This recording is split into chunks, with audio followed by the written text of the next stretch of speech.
Hi, I am Eduardo Rote, and this is from Caracas. This week, Obama announced new bombings in Syria and Iraq to control the ISIS.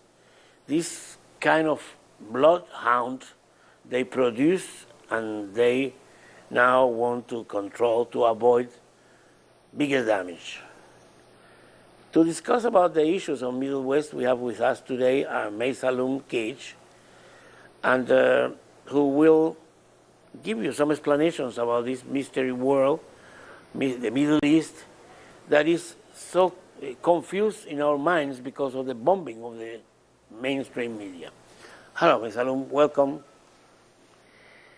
How is that situation in Middle East today? Where it come from? What's the origin of this thing we are living today, we are looking at? Hi, Eduardo. Thank you for the invitation. Well, I would give you my opinion concerning this topic.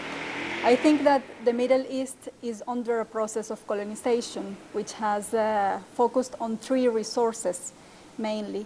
The main one is Israel, the imposition of Israel in the Middle East by Europe. England, France, USA imposed a country called a home to the Jewish people, while it doesn't have to do really with Jewish people. It's a country to dominate the Middle East, and which has a program of expansion between the Nile, the river Nile and Euphrates. So this is the first resource of colonization. When you have, this is a destabilizing force. It's people who are not from the area, are living there by force, imposing, attacking other people, and all of that. The second resource is the imposition of governments in the area, in the region. They have imposed, for example, the Saudi Arabia monarchy, the Jordan monarchy as well, and Egypt, Qatar, Kuwait. They are all of these governments work for the colonizer forces, not for the interests of the people, of the Arab people. So this is something. The third resource that they have is the creation of the stereotype of Islamism. You know that this area, one of the main aspects is religion. They in the Middle East were born the main religions: Islam, Christianity, and Judaism. So there were born the prophets and all of that. So the religion is something common, it's part of the identity. And part of the identity is as well the religious convivence, the religious harmony between people. They have not conflict about religion or sects, nothing, or sects, sorry. So it's a place of harmony between religions. So they create, in order to colonize, they create a stereotype of religion. Religion is backwardness, is violence, terrorism. They have everything that has to do with negative issues, you see. And they have diffused this stereotype by the media, by Hollywood, and also in the academy. In the academic world, you also see, for example, that in history departments or politics or whatever, humanities, you don't see like people from the Middle East speaking about them. You find specialists that explain the Middle East, but from the West point of view. So you have like a cosification about the Middle East that creates an idea that reduces and caricatures all the Middle East into an idea that they are all religious people, fanatics, extremists, that only think about religion and that's it. So they minimize all of these problems. This is like when the colonization of America, Spaniards in South America and the Caribbean, all the England, France, in the States and the Caribbean, they destroy the religion, the local believing of the peoples. They're making fun of it, and they impose their own. Yeah. But the spirituality of the people in the Middle East, doesn't matter if they're Christians, Muslims, or Jews, is very strongly mixed with culture and traditions. It's not a recent invention. All the monotheist religions are there. But they are using them. They are using this as a weapon of colonization, as you said. But all this separation between, and this supposed fight between Sunnis and Shiites, is part of it? Yes, of course.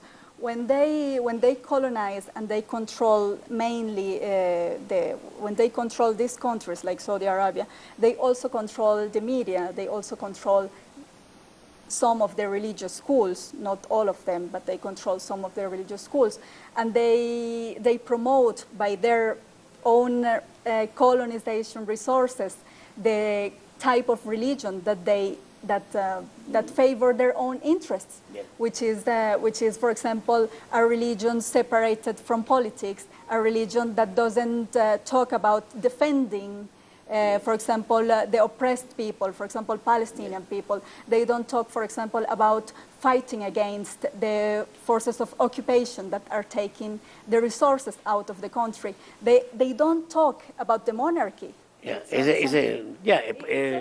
a religion just to control the masses. Yeah. One question, we have recently heard that the people from ISIS, this group, they create the Islamic State, whatever it is, and they talk about the caliphate. What is a caliphate? Well, the caliphate is like a figure of a political religious leader that commands a community. Of course, this group ISIS, now that you mention it, is I have to say that it's a creation also, a part of the project of colonization. And what the things that they say, it's like when you say a part of truth and a part of lie. It's like you say they take some parts of, that's true, they take some part of history, for example, the idea of caliphate, the idea, some passages of Quran and all of this, but by saying some parts of the truth, they use it for their own interest and, of course, to promote something that is completely anti-religion and anti-Islam. We know that in the birth of religions, especially the monotheist ones, there was a lot of violence, normally when new things come in the world. But when we had heard the word caliphate, we remember the caliphate of Spain, Cordoba and Granada. They were heights of culture and science, you know. There was illuminating the world with the minds and the hearts. The question is now, this caliphate seems to be just a destroying force, like killing Christians, Jews, Orthodox, killing Muslims also. It's a kind of a strange view of a caliphate, like we were living in the 8th century. Yeah. Now, in Middle East, how you see in the future of what's happening in Syria and Iraq? How you see it? Well, I think that here media has a lot of responsibility, because this group and the USA and the colonization project, their main resource is media. So with media, they give an idea that everyone there is fighting because of religion, that there is a problem between Sunnis and Shias, that they can't live with each other. And the truth is that they have lived for years, for thousands of years, with each other. And that there is a project of division and the creation of misery and massacres and poverty in order to Israel to expand from the river, the Nile to Euphrates, and also to guarantee like the interests of the Zionism in the region. So I think that we have to be aware of naming things as they are, naming things as, yes, terrorists, for example, not mixing the terminology, because they have created this stereotype of Islamism related to jihadism, related to terrorism and violence and everything. So you see that in the media, these terms work as synonymous. For example, you can find that instead of saying, for once they say Islamic terrorism, then they say jihadist terrorism or Islamic jihadist. They all relate to the same idea. And I think that we have to explain, even if the news, when we say the news or something, we get them a bit longer, even if it would take more time, it would be better like to explain a bit more about who is funding them, what is the purpose, that they are not really fighting because they want to convert people, but they are fighting everybody who doesn't want to adhere or share the same project. They are killing Muslims, they are killing Christians, they are killing Sunnis, Shias, whatever. They are killing everybody. In fact, they say that they prefer to kill the elders because they are the ones that know about the true religion, and to leave alive the children because they can show the children what they want. And the thing is not that, I think that we are not in a position of judging the people that lives, for example, under the domination of this little group that is that is proved that is Zionist and that the leader is Israeli, and we know that it's a creation. It happens in Yugoslavia. Yugoslavia after the war, they live in peace. Muslims, Croats, Serbs, everybody live in peace. But then they come to one, they wanted to destroy, and they planify the destruction of Yugoslavia. Now there's 8 countries there. And they create these terms, so the Serbs, the Muslims against, and they produce this genocide. What happened in Libya? Libya was, maybe people don't like the Gaddafi who was there, but with all the critics you can do to Gaddafi, it was a country with the highest standard of living. It's not what is happening today. It's destroyed. Well, the parliament of Libya, this ridiculous parliament of Libya, they are living and having the meetings in a Greek ferry in the sea in front of Tobruk. I mean, even the parliament has to be take shelter in a boat. Yeah. That's the way how they destroy this country, and they destroy by that, by factions, the interest, the political interest that make people fight one against the others. Yeah, the thing is that by the control of the media and of the religious schools and any school, they can control people. So they create groups like to, first of all, the main idea is like this group ISIS. Like the main idea that they say to people is that we're going to fight against occupation. But then because we have the right to be free, we have the right to be the owners of our own country. But the reality is that they don't fight the occupation forces. They fight the same brothers, the same neighbors. Al-Qaeda, everybody now is public and notorious. The Al-Qaeda is a creation of the CIA, and the Al-Qaeda is a creation of the imperialist interest. And ISIS is come from Al-Qaeda. It's the same people. It's colonial forces. So it's it's the way they destroy. They divide to rule, and they divide the people in that. And now we have in Latin America we have a group of Muslims because spirituality in Latin America has been always very important. So Christians, Protestants groups are growing, and also Muslims. We have a mosque in Caracas that we have now.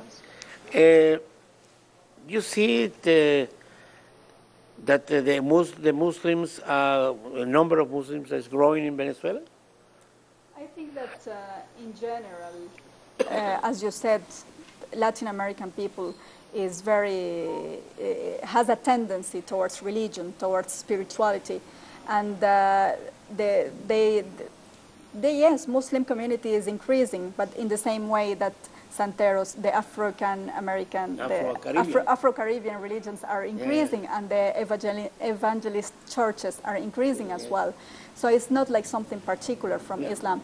But I think that also media has a lot of influence, because by giving the news saying before each conflict or before each group or before whatever, like qualifying it as Islamist or whatever, it awakes the curiosity of people. So many people has really opened a web page or has opened a book or has came to the mosque or whatever because they want to know really what's going on there. Yeah. And then, well, it's like a curiosity, a normal curiosity. So when they know it, maybe they like it, they feel attracted, and they join. Yes, the idea that the media is very important in all this process of colonization, well, we know it. President Chavez knew it clearly, and that's why Telesur exists, because it's, and Telesur in English now, because it's part of this trying to reestablish some practical truth in questions. And for us in Latin America, the fighting for the media is a very, very important and vital one. Yeah. And for instance, what happened with Al Jazeera? Al Jazeera used to be a network who worked with produce over the people there, but then suddenly they changed and become an instrument of the Americans also. It has to do with what we said at the beginning, that at the beginning everything who financed it gives like the lines. So at first people is motivated because they see something liberating inside the groups that they are forming, but then the ones who gives the money is also controlled by someone who is above. Yeah. And it has a line, so yes, this line is imposed. Middle East is not an abstract, isolated region. It is in the world, and we all are in the world. So, what is the reaction of the world that you see on these questions of the intervention of the Americans in the area? Well, it's something ironic, no? Because a lot of people know really what's going on there and who created this group and why created this group. So the fact of the intervention is an irony. So of course the countries that are clear about that, for example, Syria, Iran, and Lebanon, that doesn't have a government now, but the resistance of Lebanon, we can say, of course they are against it, against this intervention. And of course the peoples, the Arab people, the Muslim people, the Christian people, the people of the Middle East that know what's going on there, they are against the intervention because they know that every time that U.S. has intervened there, they have done nothing but destruction and misery and poverty and more creation of more violence. And of course, what we have that are working in pro of the intervention are the governments that are aligned with the USA interest in the region. So, well, Ms. Alonquez, thank you for being with us today here. From this peaceful continent. We make always prayers for the peace of the Middle East. And this was Eduardo Rote from Caracas.